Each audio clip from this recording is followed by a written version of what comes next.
అందరికీ నా నమస్కారం. నా పేరు యాక్షి. నేను 6వ తరగతి చదువుతున్నాను.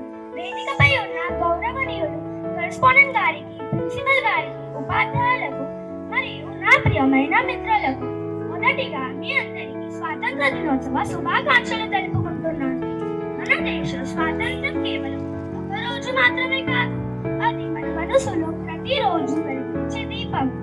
ఈ దీపం వెలిగించడానికి ఎంతో మంది వీరులు తమ ప్రాణాలను అర్పించారు. వారి త్యాగాలను మనం గుర్తించాలి, గౌరవించాలి.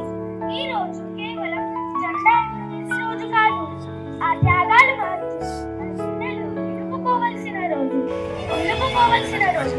స్వాతంత్రం గౌరవం మా కర్తవ్యం. భారత స్వాతంత్రం కోసం మహానుభావులు చూపిన త్యాగం, ఆత్మవిశ్వాసం మనకు ఒక స్పష్టమైన పాఠం నేర్పింది. భారతమే మా గర్వం, స్వాతంత్రం మా సంపద. ఈ స్వాతంత్రం మన హక్కు మాత్రమే కాదు, అది మన బాధ్యత. మన చుట్టూ ఉన్న ప్రపంచాన్ని మెరుగుపరిచి నిజమైన స్వాతంత్రం కోసం పోరాడుదాం. ఒకటే నిలబడితేనే దేశానికి శక్తి చేకూరుతుంది. మన గొప్పతనం మన ఐక్యతలోనే ఉంటుంది.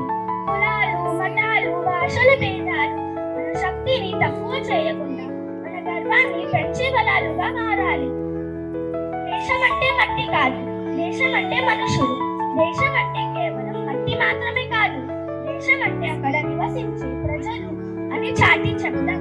గురజాడ కన్న కలలు నిజం చేద్దాం. మన చేతుల్లోనే మన దేశ భవిష్యత్తు ఉంది. మనం దానిని వెలుగుతో నింపుకుందాం. ఇదే మన